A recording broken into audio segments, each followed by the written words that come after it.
Thank you for the blessies in the chat.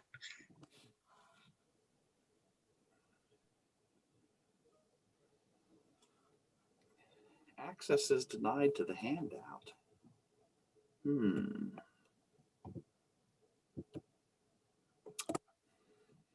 Okay, I put another link in for the handout in the chat. Since someone seemed to be having access problems to it, give that a shot and see if that works.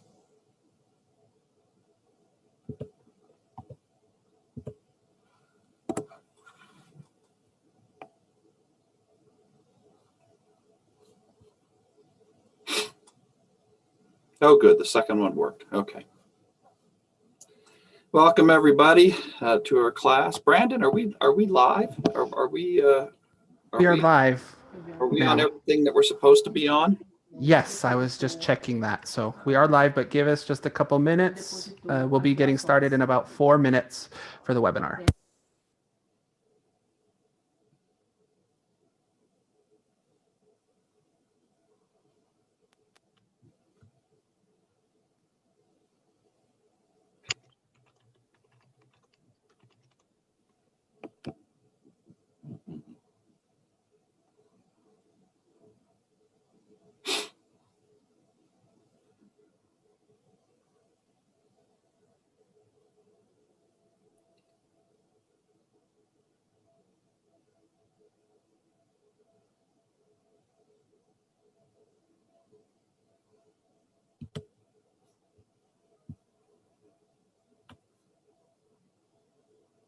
Okay, for those who are joining us in our streams, we will be posting links to the handout periodically.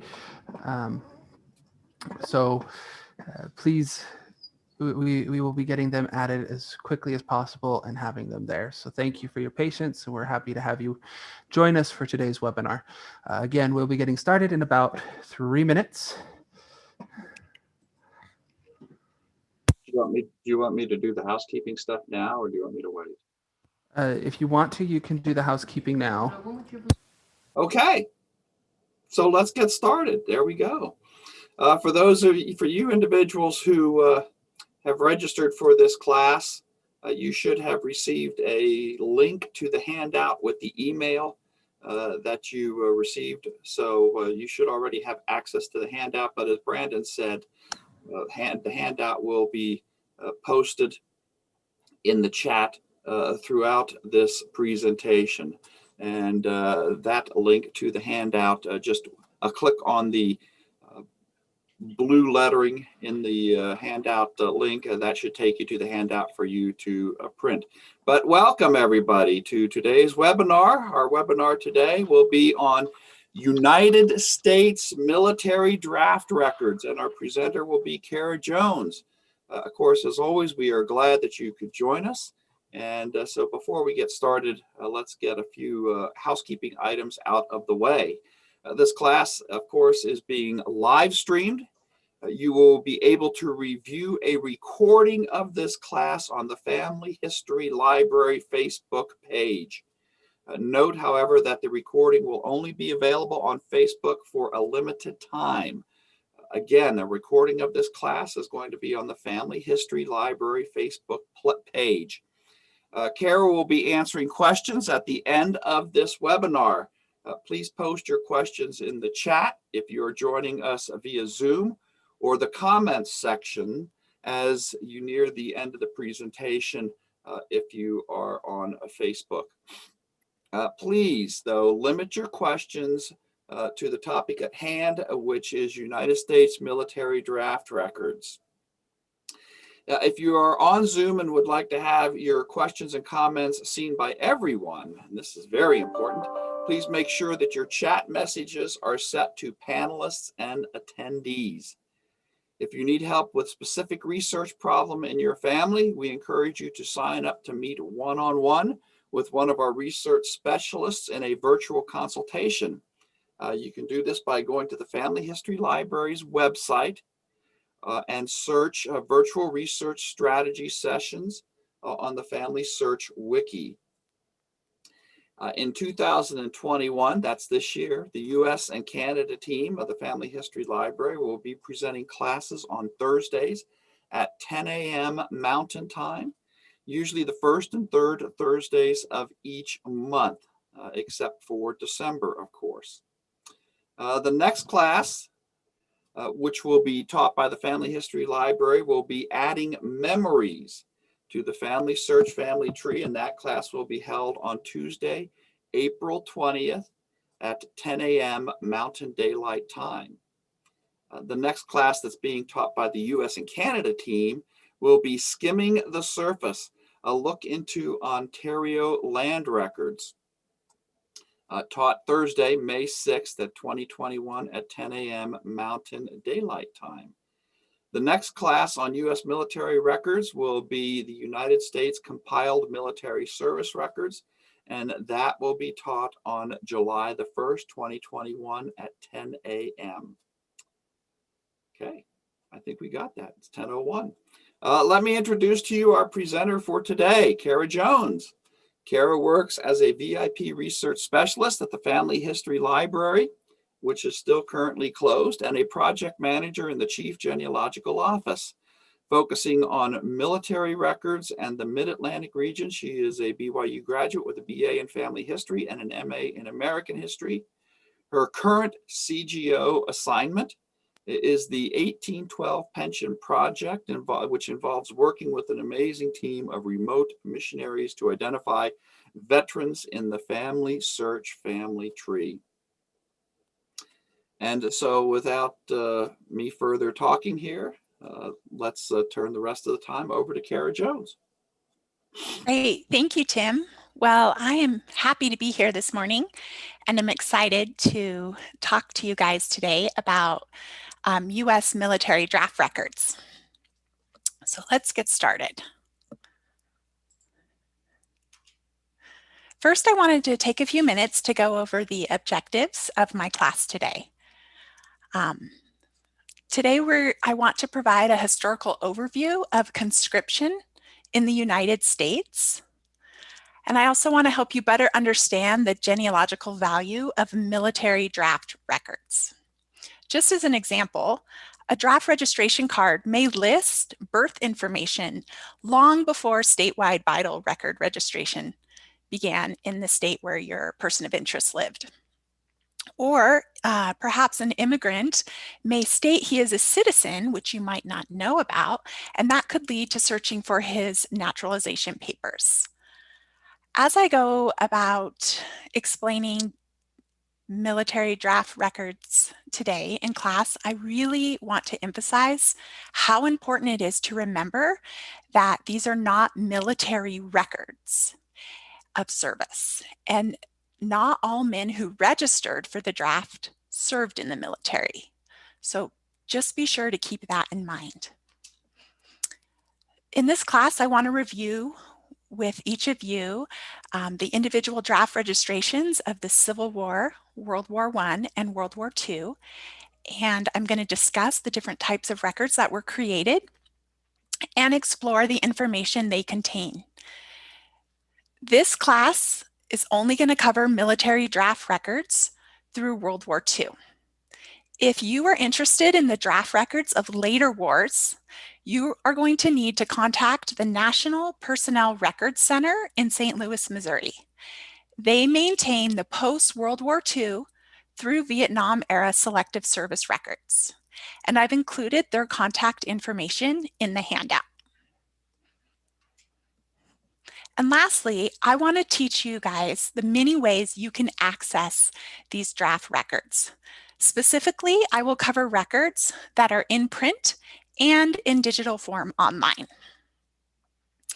Time does not allow us today within this 1-hour class to cover all the different types of draft records, but I have listed many valuable resources in the handout that are really helpful if any of you are interested in taking your knowledge and understanding of draft records to a more advanced level. All right, let's begin. I was really excited about this photograph I found. This is a photograph of men lining up at their local draft board office to register for the draft of World War I. To begin, I want to talk about the history of conscription in the United States. When I use the word conscription, that's essentially meaning compulsory registration, or also known as the draft. The United States has successfully employed national conscription for 5 conflicts. Those conflicts include the Civil War, World War I, and World War II. Those are the 3 we're going to be covering today, but also the Korean War and the Vietnam War. During the Revolutionary War, the 13 colonies employed a militia system for defense on the state level.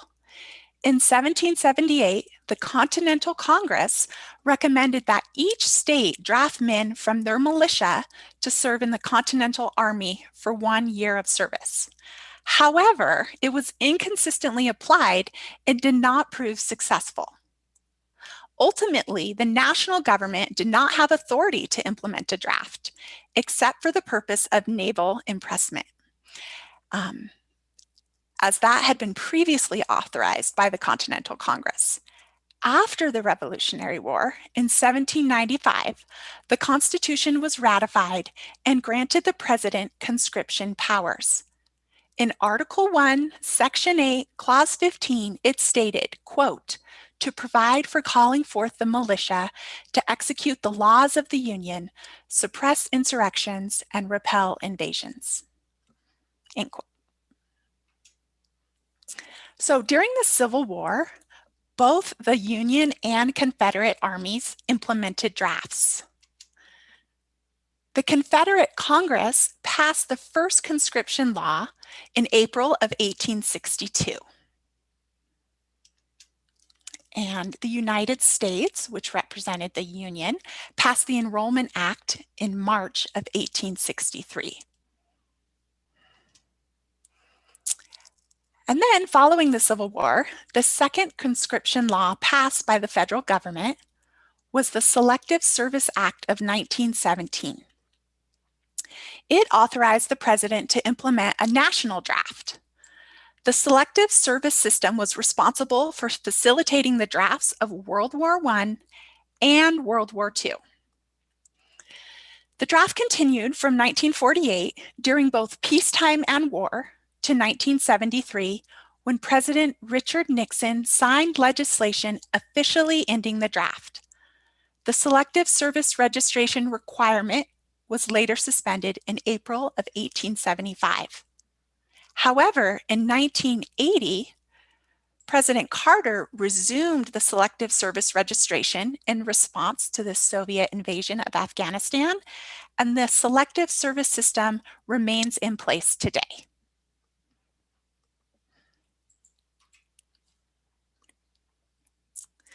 Next, I want to talk about using draft records in genealogical research.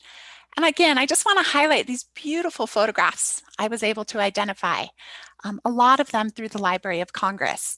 And in this image, these are unidentified individuals, but the gentleman on the left is in a Civil War uniform, so he's a Civil War veteran. And the gentleman on the right, the younger gentleman, is a World War I soldier.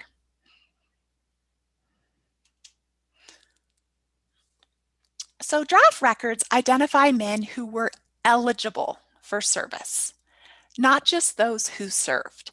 And that's a really important point to remember, because that will just increase the numbers exponentially.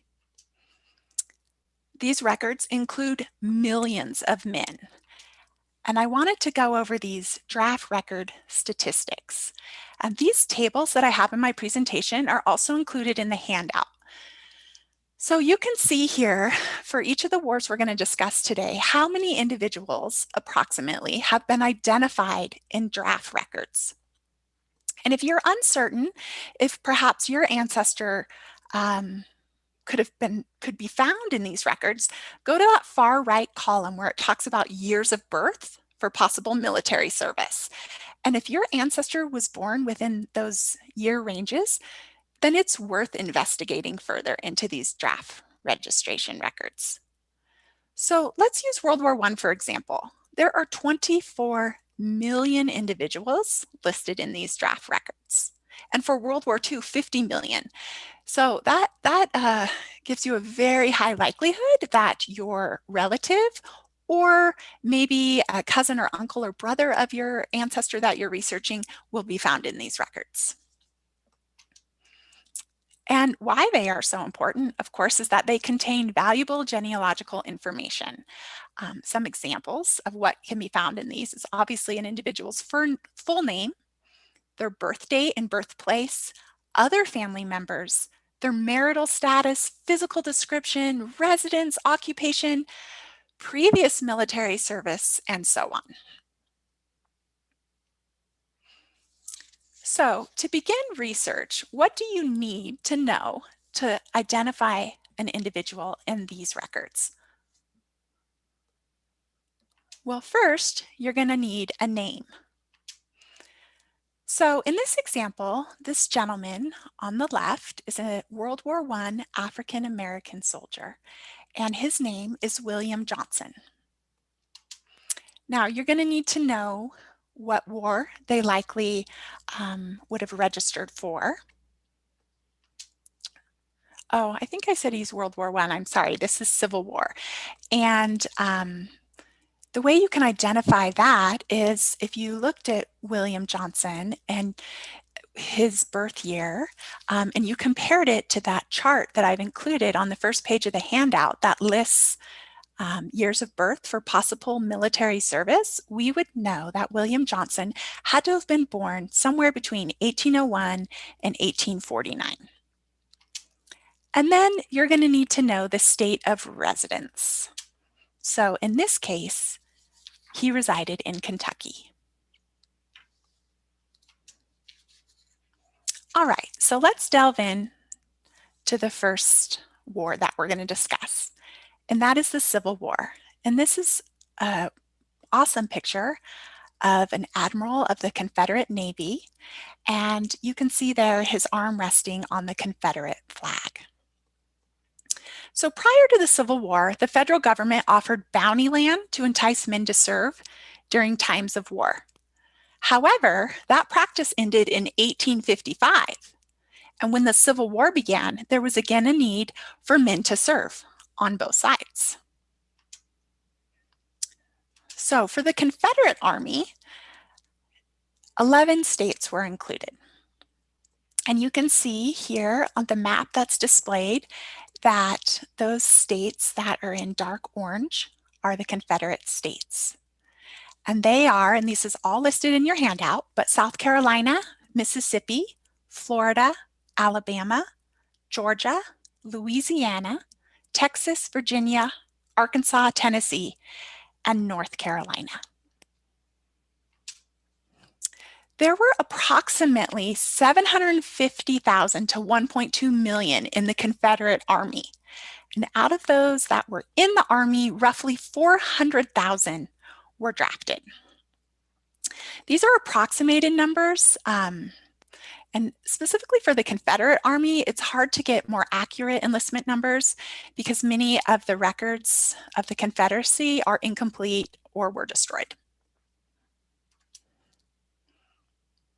And here are the different draft registrations of the Confederacy. So you can see there that first one was in April of 1862 when they passed their first act, the Confederacy did. And again, I think it's really important to look over on that far right column, the age requirements. So you can see for that third registration, the Confederacy really extended that age range from 17 all the way to 50. And it is important to note that the youngest and oldest in that registration would have only served in their home state. Okay, let's now discuss the Union side.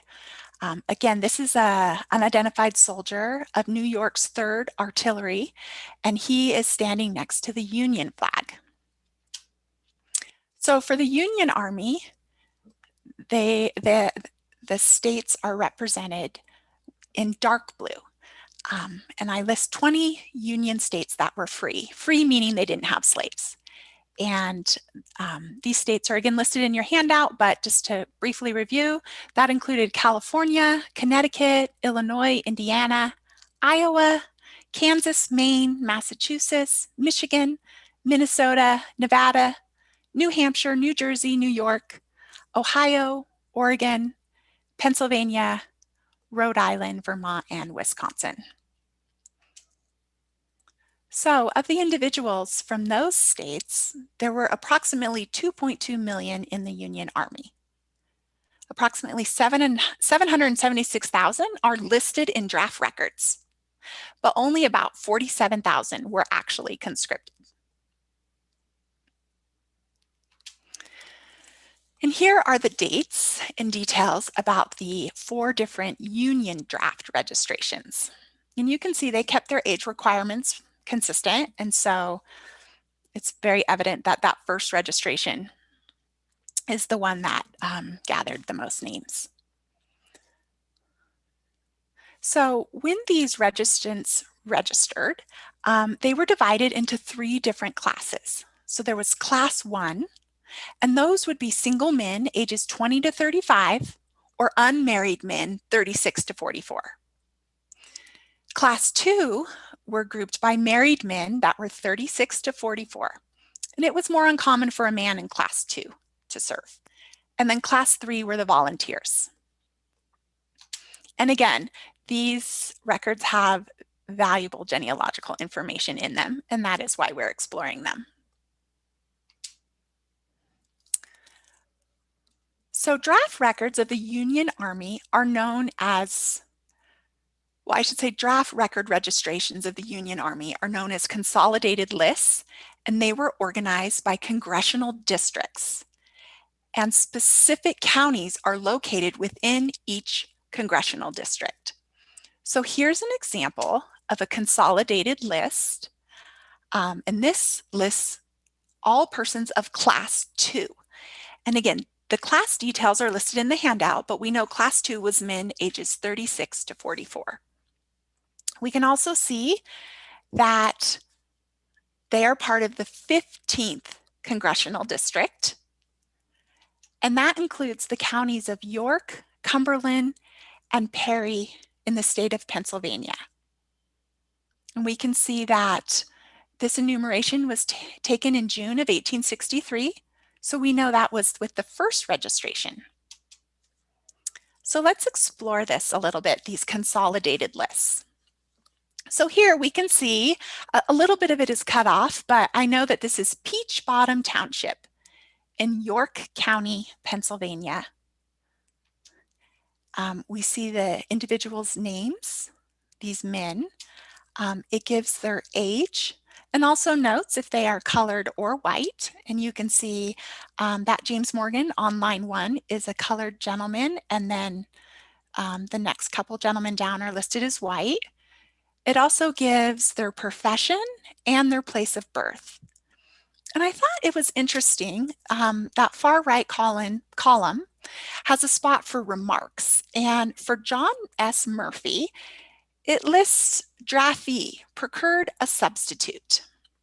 And we're going to talk about substitutes in a few minutes, but I just want you to note that because I thought that was really interesting. So here's another example of a consolidated list or draft record registration of the Union Army. This one is in Muscatine, Iowa, and I'm going to just zoom in on this one and get a little bit closer this time. So here, let's focus on Robert Armstrong. It lists that he's residing in Moscow Township, Muscatine County, Iowa. He's 21. He's a farmer. He's single. He's from New Jersey originally, where he was born. And then this was really interesting. It has a column of previous military service. And this notes that Robert Armstrong served in the 1st Regiment of the Iowa Infantry. But then it goes on to say that he was, injured, and so gives the details of that. What I find really interesting about this example is that this list was enumerated in the summer, June and July of 1863.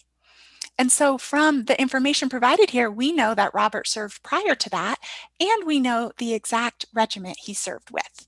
So that would definitely help in your research if this was your ancestor, and you would know where to then go and look for more information. Okay, and sorry there, it just gives more details about his injury. Okay, now this I thought was really, really interesting. This is a consolidated list from the Union Army in the Confederate state of Alabama.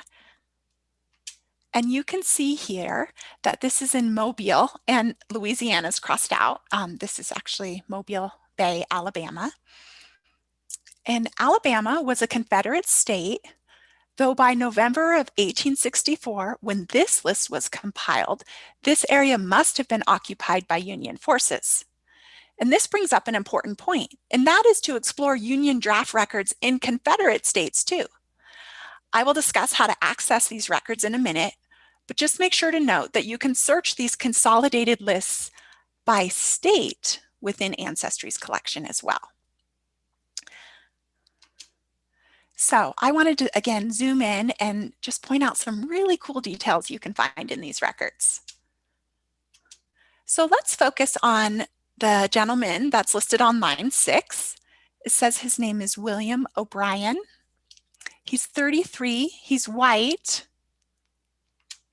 He's residing in New Orleans. He's listed as a stevedore, which is essentially an occupation where a person loads and unloads cargo from ships, which makes sense given the locality of this enumerated list. And here it lists his place of birth, and it lists the specific county in Ireland. It says he's from Kings County, Ireland.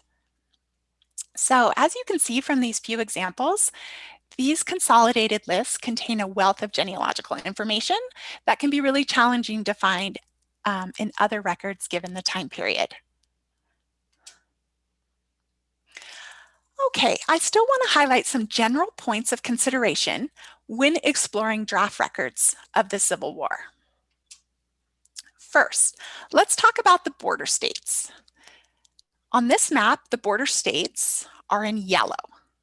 Okay, so we have orange is Confederate, dark orange is Confederate, dark blue is Union, the light blue, light orange, those are territories, and then the yellow are the border states. And those include Delaware, Kentucky, Maryland, Missouri, and after 1863, the new state of West Virginia. In the context of the American Civil War, a border state was a slave state that did not secede from the Union. Not all residents of the border states supported the Union. In states like West Virginia and Missouri, support for each side was evenly split. Thousands of men from border states joined the Confederate Army. Another point to consider are substitutes. And you can see here on the right, I have an illustrated sheet music cover, which protests the inequities of the draft. The Enrollment Act of 1863 allowed drafted men to purchase an exemption or furnish a substitute in lieu of their own service. The unfairness of the measure to the economically disadvantaged is illustrated in this image, showing the bust portrait of one man, and in quotes it says above his head, "I'm drafted," in contrast to that of an obviously more well-to-do young man, and the quote above his head says, "I ain't." When an individual registered, he stated at the time of registration if he had a substitute to serve in his place. The initial price for a substitute was set at about $300, but the rate eventually got as high as $1,100. The exchange of money was a private transaction, and the government had nothing to do with it. So the specifics of how much one was paid or when they received their payment was a private matter between the two parties. This practice ended in the latter months of 1863 because it was unpopular with those who could not afford to pay a substitute. As a side note, there are substitute records for those that actually did end up serving in the war, though they are not available online. They are in record group 110 and are housed at the National Archives in DC. If you want to know more about substitutes, because it is rather interesting, one resource that discusses this practice in more detail is listed in the handout. It is the book titled History of Military Mobilization in the United States Army, 1775 to 1945. And it's the third book listed in the handout. It's also important to remember that drafted individuals in the North could also pay a $300 commutation fee, which allowed an individual to avoid being drafted.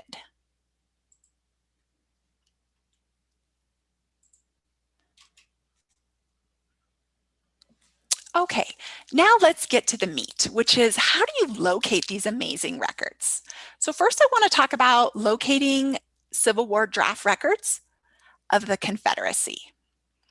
There are actually no consolidated lists of Confederate registrants, and only fragments of conscription records have survived. The first place that you should explore would be the National Archives and Record Administration in DC. Their record group 109, which covers Confederate records. So a specific source that can guide you within NARA and the record group 109 records is this book here that I've listed, The Confederacy, A Guide to the Archives of the Government of the Confederate States of America.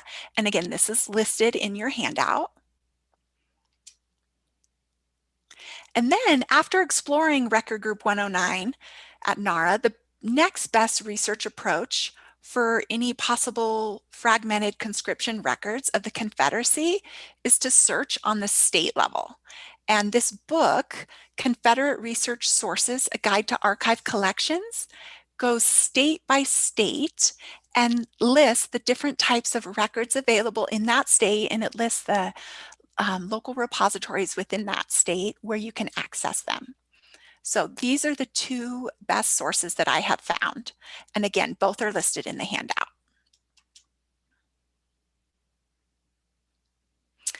Okay, to locate Civil War draft records of the Union Army, you are going to want to first explore the National Archives in Washington, DC. And this is a picture of the outside of that beautiful building. So conscription records, known as consolidated lists, are organized by congressional district and are housed at NARA in record group 110. And the sources to probe first is this congressional directory, and this is available in digital format at Family Search. It's listed in the handout, but the reason why it's important to determine the congressional district is that's how these consolidated lists are organized. For example, determining the congressional district in which a person lived can be helpful when searching the records, especially in cases where the person's name is very common.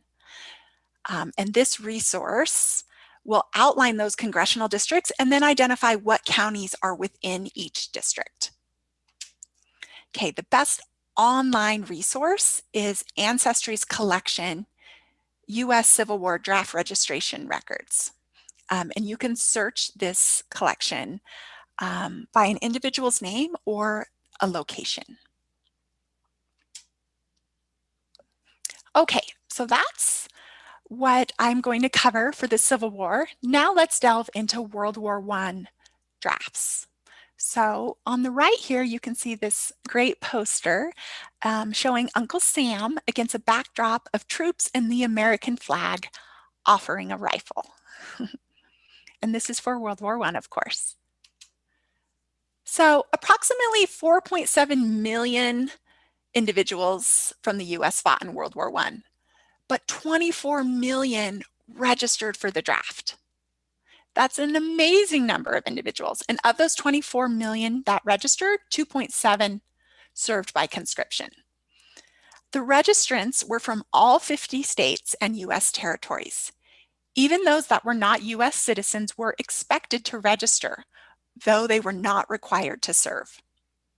Even if your ancestor did not have to register, they might have had another family member, like a brother or a cousin, who did register. That could help you to uncover new information about your family, or specifically your ancestors, such as their birthplace or maybe their parents' names. So when registering for the draft of World War I, there was a 5-step process. First, of course, was the registration. This occurred at a local board that was set up in the area's pre-designated voting precinct. There were 30 local boards under the authority of a district board. And this is where the registrant would go to complete their registration and fill out their draft card. The next step in the process was selection. Each community and state had to fill a specified quota of men. If that quota was met with volunteers, then no one needed to be drafted. If that quota was not met with volunteers, the order of induction was based on a national lottery system. Then the third step, classification. If an individual's order number was drawn in the lottery, they were required to report to their local draft board, where they underwent a physical examination to determine their eligibility to serve. This is also the time when an exemption could be made. An exemption claim could be made for various reasons, though special consideration was given to an individual that had dependent family members, perhaps physical disabilities, or perhaps was employed in an occupation deemed necessary to support the war effort at home. Okay, the fourth step was induction. Once an individual was deemed fit to serve by the local board, they were notified by mail that they had been selected for military service. The local board would also post a list at their office in the window, and these lists are also often published in local newspapers. So that can be really interesting to identify the list in a local paper and see who else in the community is included in this induction. And then lastly, entrainment. Essentially, this is when the inductees reported to their assigned mobilization camp to begin military service. So here is a table that lists the draft registrations of World War I. You can see there that third registration, they really expanded the age requirement. And again, this table is included in your handout. With the draft cards of World War I, each card is stamped with a code that, when you break down the code into sections, provides specific details as to the draft number of the applicant and more details. So here's an example. I have this code example, and C is listed first, which is equal to the third draft. A was the first draft, B was the second draft. Following the letter, each state was designated a number. So 43 stands for the state of Utah. Following that number was the district board number, followed by a local board number. So we have C, third draft, 43, state of Utah. 1 is the first district, 27 is local board 27. If you want to learn more about the card coding system, the best book that I found is titled Uncle, We Are Ready, and that is also listed in your handout.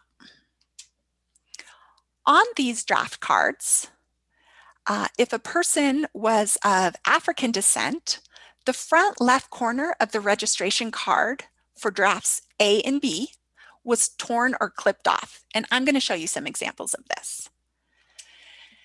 And then what is most important for us as genealogists are the key findings that you can learn about an individual as far as how it relates to their genealogical details from these cards. So the first great benefit are the relevant individual details that are included. Despite slight variations in the questions asked on the 3 draft cards, the majority of information requested was similar and included the following: name, permanent home address, date of birth, race, citizenship status, name and place of employment, and physical description. Each card was also signed by the registrant.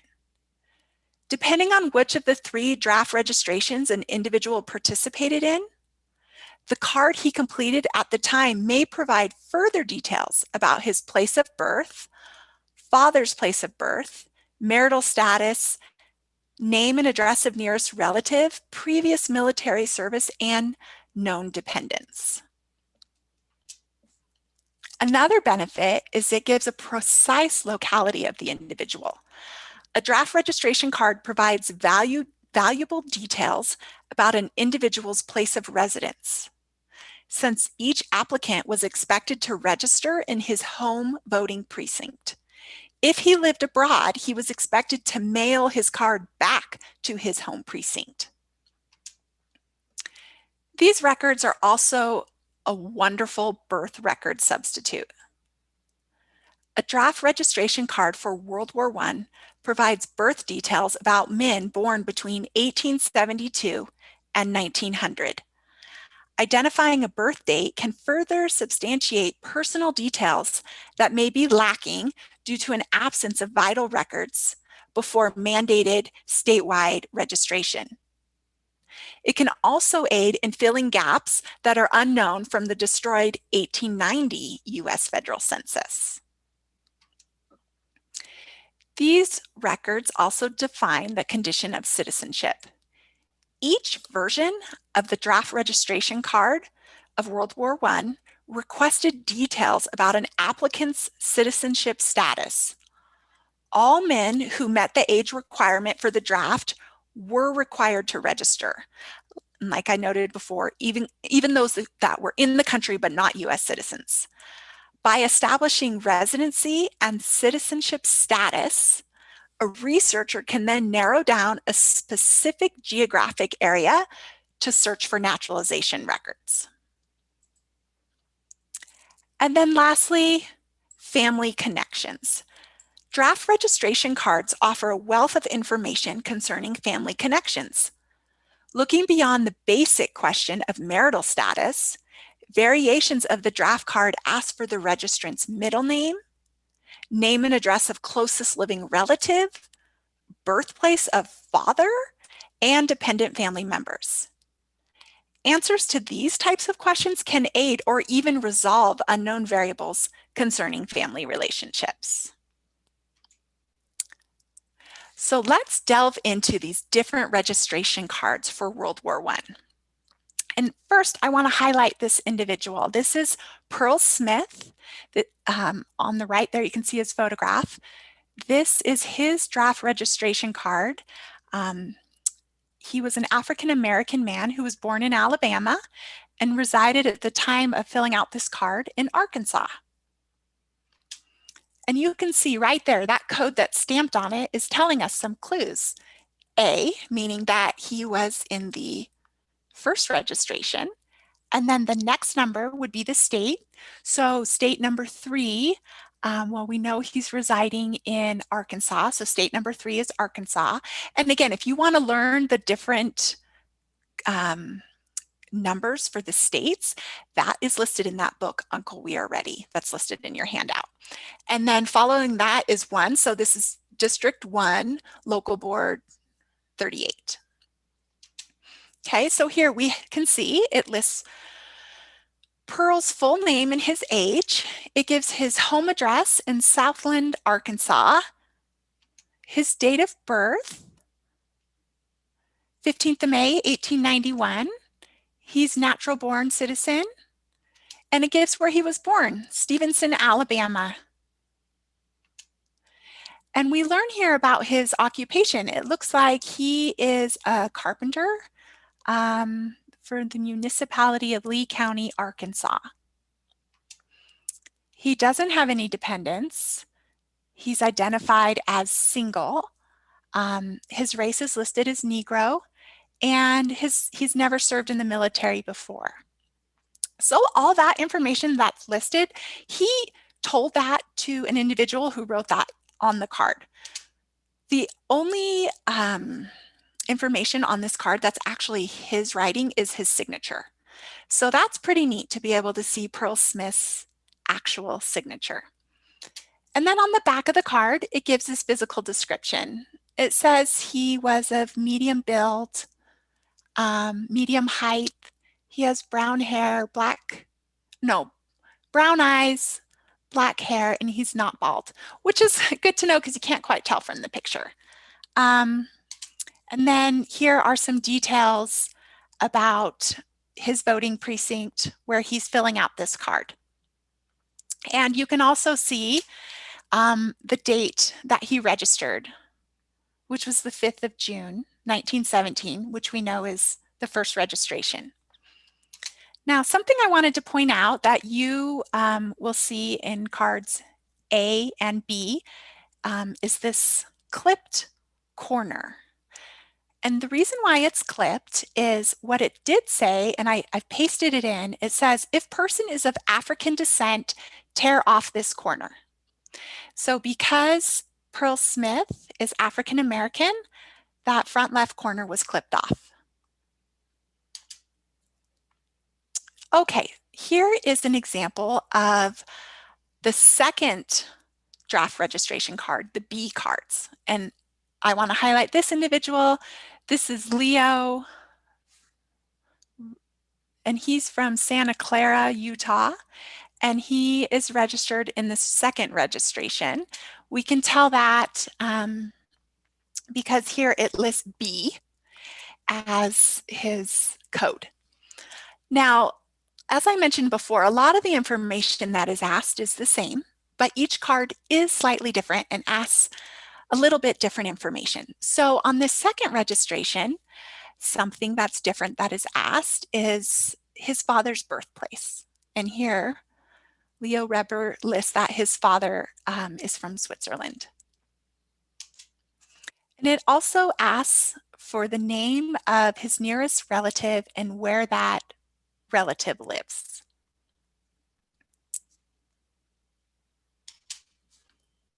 Okay, and here's an example of the third registration. This is a picture of Mary and Nathaniel Mika, who registered with the third registration. And if you remember, or you look on your handout, the age requirement for this registration was males between 18 to 45. So you can see that Marion is a bit older than registrants from previous registrations. So on his card, he lists that he's 34 years of age. That's in box number 3, there on the left-hand side of the front of the card. So let's explore this one and what might be a little different. Okay, so again, this is the third registration. It's stamped with the letter C. You can also confirm that it's the correct stamping because on the back of the cards, they're all dated. And then something that's really interesting about the third registration is this card also asks a unique question about citizenship that had not been asked on previous cards. And it's kind of tiny and blurry, but what it specifically states is citizen by father's naturalization before registrant's majority. So if this box was checked, it would be a huge indicator to look for the registrant's father's naturalization records. All right, let's talk about how to locate the draft registration cards of World War I. So these draft registration cards of the Selective Service, they're housed at NARA, or National Archives, in Record Group 163. They have also been filmed as part of NARA's microfilm publication series M1509. Okay, in my experience in going to the National Archives, the archivist at National Archives would not pull an original draft registration card for me because they have been microfilmed and are also available digitally online. So I found the best source to probe to access these cards is at Family Search. So Family Search has the microfilm copy if you're there in Salt Lake and want to look on the films. They also have a digital copy that is available for free on their website, familysearch.org, and it can be browsed by location. And it's also searchable by surname, year, and place of birth. Okay, and that collection is called the United States World War I Draft Registration Cards, 1917 to 1918. I've included those details in your handout along with a link. Ancestry and Fold 3 also have searchable collections for these cards, but those will require a paid subscription. All right, lastly, let's delve into the draft registration cards of World War II. And first, I just wanted to highlight this image, this photograph.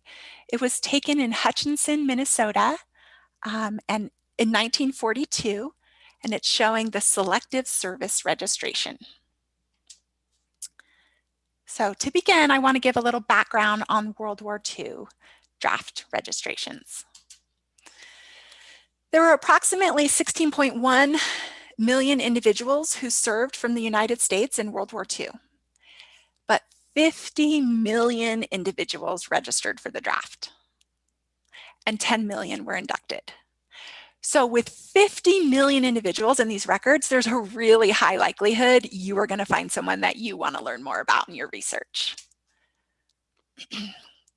Okay, in the fall of 1940, President Franklin Roosevelt signed into law the first peacetime Selective Service Act due to an increasing global conflict, or I guess I should say increasing global conflicts. The climate was really contentious. So it is important to note that this was before the United States joined the war, because the United States didn't join World War II until after the attack on Pearl Harbor, which occurred on the 8th of December, 1941. So between October of 1940 and December of 1943, the Selective Service required all men ages 18 through 65 to register for the draft. The registration for World War II followed the same model as World War I, and it was under the direction of local and district draft boards. And in total for World War II, there were 6 different draft registrations. So here are the different registrations, the dates they occurred, and the age requirement. And I wanted to take a minute and talk about the card coding system of the World War II draft cards, because it was not the same system as the World War I cards. So the draft registration card coding system of World War II had a letter that preceded the serial number on the card. And I'm going to show you some examples, and I've given these details in the handout. But the first registration and the additional registration, there was actually no letter in front of the serial number. But for the second registration, the letter S comes before the serial number. The third registration, the letter was T. The fourth, it was U. The fifth, it was N. And the sixth, it was W. I also want to take a minute and talk about the fourth registration, which is also known as the old man's draft. And you can see there under the age requirements that this was for men between the ages of 45 and 64.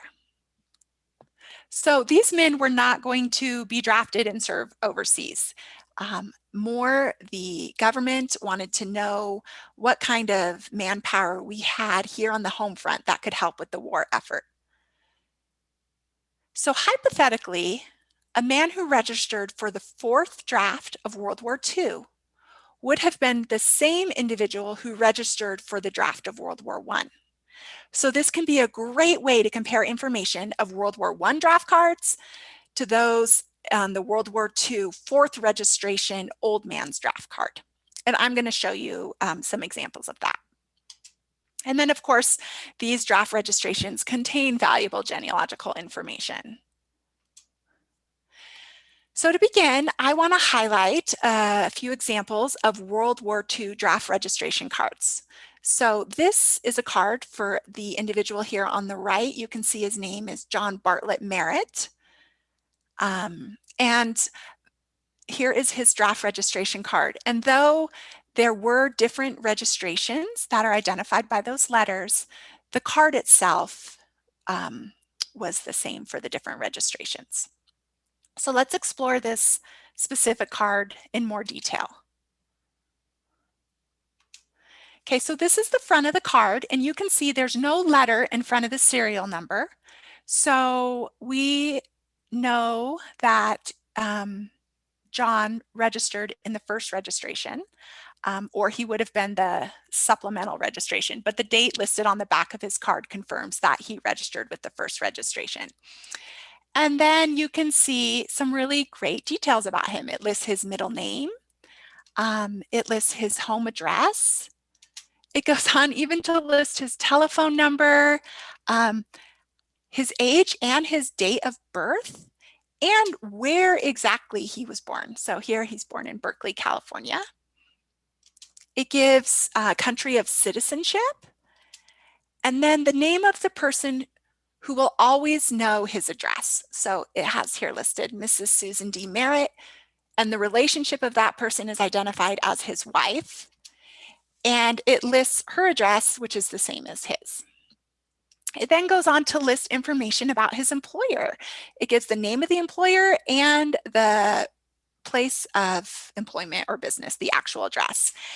And then, as I stated with the World War I cards, this is his original signature. On the back of the card, it then gives a physical description and also other obvious physical characteristics. And so here it says he has a small scar on his right cheek. So that's just sort of an interesting small detail. And then it gives his date of registration. So that's how we do know he's with that first registration, and gives the details about the board where he registered. Okay, now let's look at these same World War II draft registration cards, but this time we're going to look at the 4th registration, which is the old man's draft. So here on the right, we have Alfred Leland Merritt, who is actually John Bartlett Merritt's father.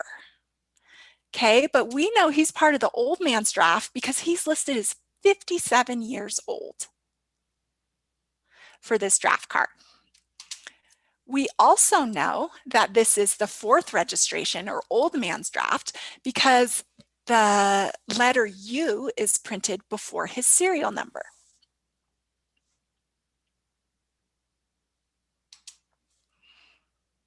If you recall, earlier I stated that hypothetically speaking, men who registered for the 4th draft of World War II would have been the same individual who registered for the draft of World War I.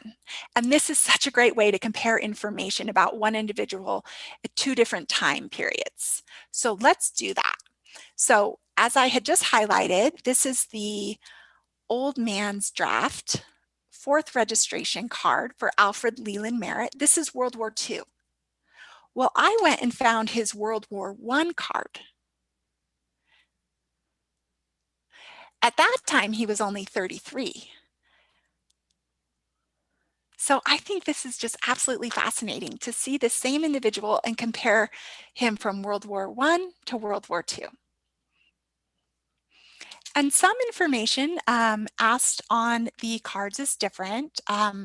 Not the age per se, I just was pointing out that this is an old man's draft, but the World War II card asks the place of birth, and that's listed as Tulare County. And for the World War I card, he lists his nearest relative. He identifies her as his wife, Margaret Merritt. Whereas in World War II, it just lists the person who will always know his name is Miss A.L. Merritt, which is Alfred Leland Merritt, which, you know, obviously isn't that helpful. Okay, let's look at the back of the cards. So here is the back of Alfred's World War II Old Man's Draft registration card. And here is the back of his World War I card. And we can glean just a little bit of detail. So in World War I, he's identified as being tall, but in World War II, it says he's 6'2" and 1/4 inches. And it even gives his approximate weight. So I just thought this was really, really fun. Okay, so how do you go about locating these draft records? Well, I've included an image of the National Archives and Records Administration building in St. Louis, Missouri. It's known as the National Personnel Records Center. World War II draft records of the Selective Service are housed there at the National Personnel Records Center. That's in St. Louis, Missouri. And these specific draft records are part of Record Group 147. Within Record Group 147, they're divided into two groupings. Group 1 contains the 4th registration, which is the old man's draft, and includes individuals that have a birth date range of April 1877 through February 1897, approximately. Group 2 contains the remainder of the registrations. Okay, so if we wanted to first focus on locating those World War II draft records for the 4th registration, the old man's draft, the sources to probe would be Ancestry's collection or Fold 3's collection. They're both complete and both in color, and their hyperlinks are included in the handout. Okay, now here's some sort of nitty gritty, but I feel it's important to know, and I've included these details in the handout. But both collections include the following states and territories. Okay, I'm not going to read them all, but I've abbreviated them. The World War II draft registration cards were never microfilmed or destroyed before they could be microfilmed for the following states. Okay, and Family Search also has a collection, but it doesn't include all the states listed above, but Ancestry and Fold 3's do. It's also important to remember when you are looking at these collections that the states of Delaware, Maryland, Pennsylvania, and West Virginia were microfilmed at the National Archives in a way where the back of one person's draft card appears in the same image as the front of the next individual's card. Okay, so if you're viewing the scan image of a person's original draft card, you will see the correct front side of each person's draft card, but the back side of the previous person's card. However, there is some good news. This is an issue with Family Search and Ancestry's collections, but Fold 3 actually resolved this problem. So there is no confusion on Fold 3's collection.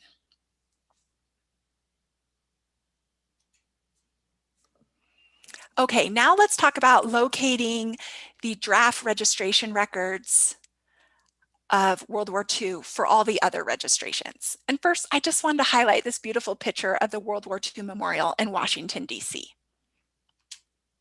So the sources to probe for this. First, Family Search has in their historical records collections many of these states' registrations. There's a table, a coverage table listed in the wiki that's included in the handout that goes over the United States World War II draft registration records. This table, and let me show you what the table looks like. Here's I just screenshotted and it's alphabetical, but this table highlights what collections Family Search has for World War II draft registration cards. and the table is organized by state. It also identifies other types of draft registration records, again by state, if you want to dive deeper into this record group.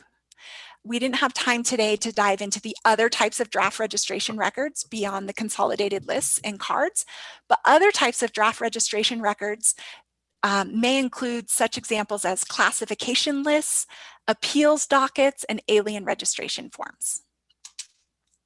Okay, another great source to probe would be Fold 3's collection. Again, I've included the title and URL link in the handout, and you can see there it has 35.6 million images, and Ancestry's has 54.2. These two collections are in color, which is just kind of fun. Lastly, you can mail a request to the National Personnel Records Center in St. Louis to get a copy, and that copy fee for a draft registration card is $7. Okay, I put a star by Ancestry's, and that is because the complete series of draft registration cards for the World War II era, 1940 to 1947, from record group 147, has been scanned and transcribed. This collection is available on Ancestry. So the most complete collection is available on Ancestry. Okay, I know I'm over by just a minute. I'm almost done, but I want to take a minute and point out some of the limitations that need to be considered when searching in draft registration cards. So first, let's talk about the accuracy of the information provided on draft registration cards. It should be considered with some caution. Except for the registrant's signature, all other information on the draft card was transcribed. Two specific areas that require a discerning eye are the spelling of the applicant's surname and his stated age. Men with foreign surnames were susceptible to having their names misspelled by the registrar. Many of these registrants did not speak English, and interpreters were typically only staffed at the local board offices in large metropolitan cities. The age recorded on a draft card could easily be incorrect as well. Since in large cities, an individual might not be known to the registrar, or perhaps the individual purposely misstated his age to avoid the penalty for not having registered in a previous round of the draft. It's also important to note that not all men who registered for the draft served in the military. These are not military service records. If you are unsure if your ancestor fought in a particular war, you'll want to explore records created from that war, such as service records, discharge papers, unit histories, and so forth. To know more about that, you can look at the U.S. Military Records Wiki page for guidance. Maybe a county history, a local newspaper, or a tombstone is another way to confirm service. Oftentimes, veterans are buried in military cemeteries, or their tombstones may have military inscriptions. And lastly, let's talk about draft evaders. First, look at this image on the right-hand side of your screen. The image included on the screen illustrates the issue of draft evaders. The caption on the bottom reads, "All other methods of evading the draft have failed. The above disgraceful scheme is to be attempted on the 10th. So I don't know that this actual approach was taken, but certainly some individuals eluded the government-imposed draft, and so they won't be found in draft records. Even during the Civil War, there were well-known anti-draft riots in New York City in July of 1863. For World War I, there were 24 million men who registered, but it's approximated that 3 million eligible men did not register. And then for World War II, there's conscientious objectors. I think there's something like approximately 72,000 conscientious objectors. Okay, that concludes my presentation. I hope you have found this educational and beneficial, and I'm going to turn it back over to Tim. Okay, good. Lots of tons of information. So again, if you want to see the recording of this presentation, please, that will be posted on the Facebook page, Family History Library Facebook page. So let's go through some of the questions here. Okay. Well, there's lots of them. I don't know if we'll be able to cover all of them. So I'm just going to start reading some of these off here, and excuse me if some of them have been answered on the chat. So Robert on Zoom, are you well, obviously you're going to discuss the collection in the Atlanta National Archives. No, you didn't. Of course, the National Archives for the various regions will have different collections that are specific to those regions. So, Yeah, I'll just chime in here. That's absolutely correct. Just sort of in the essence that I only have 1 hour and to kind of at least give one key resource to direct people to. Certainly, if you reached out or explored on, for example, the National Personnel Record Center website, as you hone in more specifically on your area, then they're going to be able to direct you to those regional branches. okay, Vicki on Zoom, Civil War draft. I believe I answered this on the chat, so I don't think we need to. Well, I'll just mention it again real quick. Oklahoma was not a state at the time of the Civil War, but they, as I mentioned, they did supply troops for Union and Confederate, both the Union and the Confederate states, and as with any of the territories at that time, they generally would have supplied. Also, too, even southern states, there were some southern states that also supplied Union troops. So there are a number of states that did supply troops for both sides. Just be aware of that. Mary on Zoom, for the Civil War for border states like Maryland, are there draft registration records? If you have male relatives living in a border state, how do you find out if they fought in the Civil War and for what side? So what I would do for that is I would go to Ancestry's collection of consolidated lists, and you can search that by state. So if there are records for that state, for the Union in the consolidated list, they'd be listed in that collection. I think also, too, for some of the states, the 1890 census, for some of the states, the 1890 census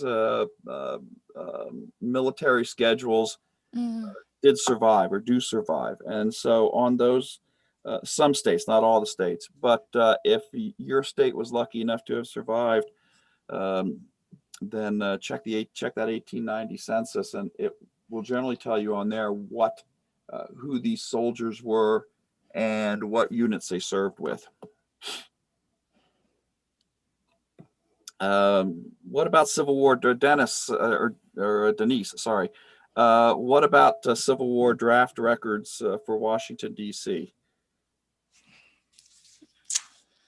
Again, I don't know the specifics on each state, but I would go to that collection in Ancestry and look it up by state, and it will identify if there are records for Washington, D.C. for the Union. Yeah, and I would also check, I would also check the library catalog as well. Liz on Facebook, is there a specific reason that substitute records are not online?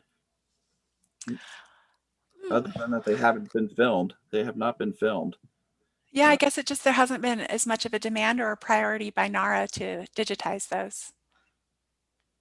Yeah, we don't know. They have, we do know that they have not been filmed. So, and they do not appear anywhere. You have to go to the National Archives for those. Is there a specific reason that, oh, no, I read that one. Karen on Zoom, concerning the Civil War draft registration for the Union, did the men physically show up in person and give the U.S. military their information on that day? Actually, an individual went door to door to gather the information. Okay. Vandella on Zoom, are there separate records for volunteers for World War I? Well, if they volunteered and served, then you would find them in their service records Yeah. things of that nature. Yeah. Because they would be in actual military records. Yeah. Diane, I answered this one in the chat. Were immigrants who registered promised citizenship for World War I? They would still have to. I'll answer this one. They would still have to register for citizenship.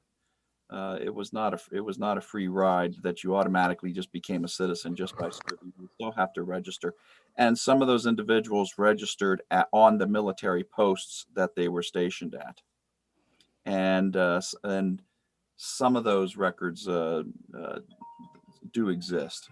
Oh, are you kidding me? If you hear ding-a-ling in the background, someone's probably calling me for my car warranty register or whatever. Sorry about that. Okay, let's see here. If someone provided a substitute for the Civil War draft, does that mean he had actually been drafted or had just registered for the draft? So again, sorry, can you ask it again? Does it mean that they actually served? Can you read me the question again? Had the person actually been drafted or had they just registered for the draft? Okay, so that it would just be on an individual basis because again, it was a deal between the two parties. The person that had to list themselves, right, had to register, and then the substitute.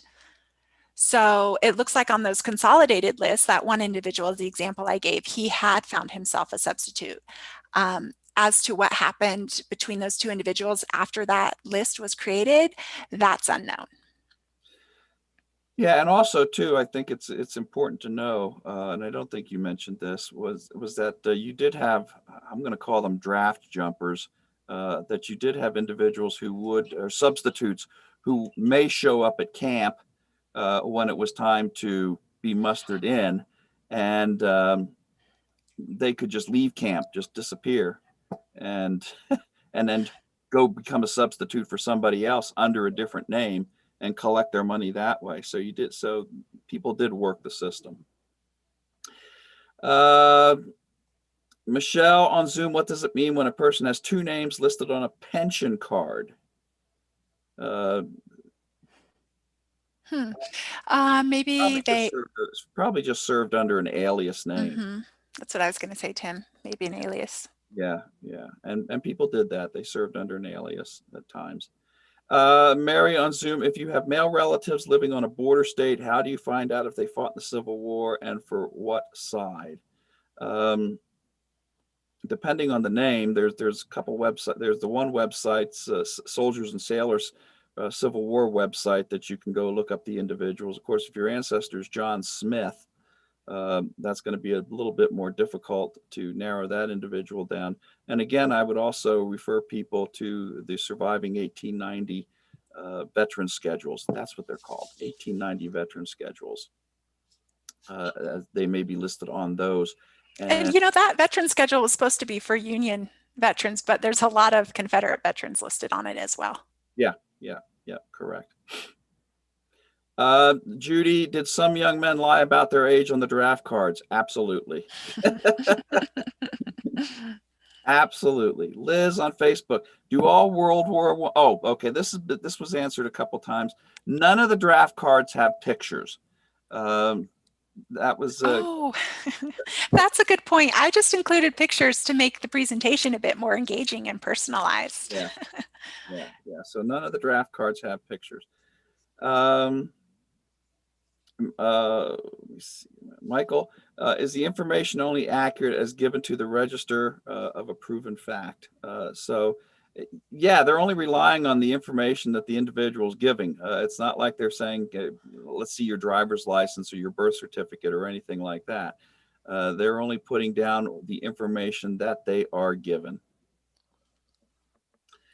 Kathy on Zoom, did the letters used for each of the 6 World War II draft registrations have any particular meaning, or were they random? Oh, you know, I don't know the answer to that other than what the letter was, and it was the same letter consistent through that entire registration. So I don't know if they were randomly selected or if they had a meaning. Do you know, Tim? I don't. I don't. I do not know that. We'll have to do more research on that. Yeah. Okay, so sorry we couldn't answer that one. I'm sorry. Lisa on Zoom, what about illegal aliens? Would they have registered for the draft? Yes and no. Yeah, I mean, people that were not US citizens were still expected to register for the draft, though they didn't have to serve. If they were, I know that illegal alien isn't the preferred term, but if they were here not legally and they were trying to stay under the radar, I would suspect they wouldn't have registered. I would agree so too. Yeah, if you're quote illegal unquote, the last thing you want to do is register for the draft. Because once you're registered for the draft, then they're going to start compiling information on you. Particularly then if you get drafted and you serve, there's going to be a lot of information that they're going to start compiling on you. So if you don't want to be known, you're not going to register for military service. Let's put it that way. We've already covered the photo topic, so we won't mention that again. How about religious exemptions, such as were Amish, Mennonites, and Quakers subject to the draft as well? Yes, they were. They were subject to the draft, and then of course they could then claim exemption through military service, or through claim exemption through military service. Claim exemption then when they would be drafted or whatever. In fact, I have seen draft cards, World War I draft cards, where it mentions on the backside about ability to serve, where sometimes they'll put doesn't have a right hand or doesn't have a left leg. I have seen on those draft cards where they have put that they're claiming a military exemptions on the draft card itself. Although it should be noted that even if they put that on the draft card, they would have, if they were selected and had to come back to the local board for their physical examination and that sort of thing, that's when they would then state their exemption. It would go before the members of the local board to decide if their exemption would be accepted. Yep, correct. True. Catherine on Facebook, how do we find if a person actually served and where they served? Excuse me. So there's, again, I think we've kind of addressed this. You can, if it's a Civil War, you can look at the 1890 veteran schedules to see if the ones that exist. Again, for the Civil War, and also to what we call the Civil War Draft Index is really the General Pension Index, and so that covers a couple conflicts on there as well. So you can check the pension records. And I listed like, you can look at local newspapers, county histories, family stories, cemetery records, tombstone inscriptions. I mean, there's a lot of different record groups that you could glean details to see if your individual served. Different census records, just federal census records ask if you have had former military service. Some state censuses ask this. So there's a lot of different ways to kind of go about identifying that, but you have to be detail oriented in finding that. Okay. Connie, would a draft card exist? Would a draft card exist for men who were already serving? Yes. There could. Oh, wait. No. If they're already serving, they wouldn't be in the draft cards. But my one example was, at least for the Civil War, when, the individual from the government would go door to door to add these gentlemen to those consolidated lists, he did make note of the one gentleman who had already served but had been injured and was therefore home. Yeah, I forgot. Yeah, if an individual is already in the service, whether it be the Army, the Navy, they didn't have much of an Air Force during the Civil War, although they did have the balloon service. But yeah, if a guy's already in the military, then he would not be registering for the draft. He's already... that pertains to the other wars as well. He's already employed. Let's see. Do we have that one? Okay. World War I cards. What do the handwritten numbers mean? Handwritten numbers. I wonder if that's the serial number, the order number. That has to do with when they, I think maybe what the person is referring to is the numbers in the top left and right hand corner. And that helps designate the order in which they registered and when they could possibly be called based on the lottery numbers. Yeah, I'm guessing those meaning the top numbers in the left and right hand corners of it. Let's see here. If a person registered for World War II and had a physical disability, how do we get that information? Okay, so that's a great question, and I anticipated something about that. At least, like, how do we get information about individuals beyond just their draft registration card? And so what you're going to need to do is you're going to delve further into this kind of a record collection as a whole, so draft records, not just the cards. And I have included on the handout, let's see here, for World War II, it's a book by Richard G. Wood, and it's called Records of the Selective Service System 1940 to 1947. And that's essentially going to go into detail about, it's like almost like an inventory of other types of draft records. And you could delve into that. You're going to need to identify the local board and the district board, and then see what types of other records are available for those boards to then learn more about the medical, maybe exemption. Okay. Can I point that out too, just for each of the wars? So I've highlighted where you would go for World War II. If you want to know more details about draft records beyond the consolidated lists for the Civil War, you're going to want to look at the preliminary inventory of records of the Provost Marshal General's Bureau, Record Group 110. That's also listed as a book in the handout. It's the 8th book down. It says United States National Archives and Record Administration Preliminary Inventory. So that's where you would go to learn more details about draft records of the Civil War. And then lastly, if you want to learn more details about draft records of World War I, you're actually going to go to the 4th article listed in the handout. It's called United States World War I Draft Registration Records Inventory, National Archives at College Park, and I included a link. So that's a great source. I've tried to list for each of the wars to take your research beyond just the cards or the lists. Okay. A couple more here. Barbara from Zoom, if a man served and was discharged for being underage, would they still have a draft card? Oh, I think it's worth looking. Yeah, I would think if they filled one out, they would have a draft card. Yeah, I just don't know if he served because he was conscripted, like he was called up through the draft, or if he served because he went and volunteered. If he went and volunteered, there wouldn't be a draft card. Correct. Yeah. But I think you should look.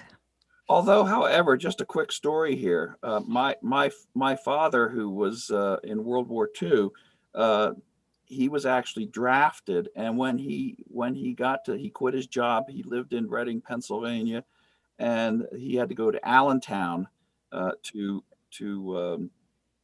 the draft. And so when he got to Allentown, though, they told him, "We've met our quota for the day or for the month. Go back home and come back next month." And so he said, "Well, I'm not going to go back home. I've quit my job. I'm not going to sit around for a month." And they said, "Well, you can volunteer." And so then he volunteered. So he actually does have a draft card, and then of course then he volunteered as well. So. Oh, that's interesting. Probably more the exception than the norm. I would think, yeah, I would think so. Yeah. I think we have one more here. For the Civil War draft, did a person need to provide proof of their age? No. No. What would they have to prove it? Yeah. Yeah. Also, to realize that there were boys as little as young as 10 years old who were in the Civil War. They were drummer boys, and so they were pretty young kids in the war at that particular time. So. Okay, I think that is all the questions. At least that's all the questions that's on my list of questions. If you have further questions or even questions about your own research, the military research in your own family, please feel free to sign up for a one-on-one consultation. And I'm sure someone is going to put that link in for the private consultations. The one-on-one consultations, which are free. And so you can sign up for those as well. So again, a wonderful presentation. We thank you all for your participation during this presentation. Please check out our wiki page, Family Search wiki page, for additional classes coming up. As was mentioned earlier, our next class will be on adding memories to the Family Search family tree. This is a Family Search, a family history library class, adding memories to the Family Search family tree, which will be held on Tuesday, April 20th at 10 a.m. Mountain Daylight Time. And our next class for the US and Canada team will be held on May the 6th, 2021, again at 10 o'clock Mountain Daylight Time, and the topic will be skimming the surface, a look into Ontario land records. So again, thank you all for participating. Kara, thank you for a wonderful class, and we look forward to seeing all of you next time. So until next time, be safe, and thank you very much. Goodbye.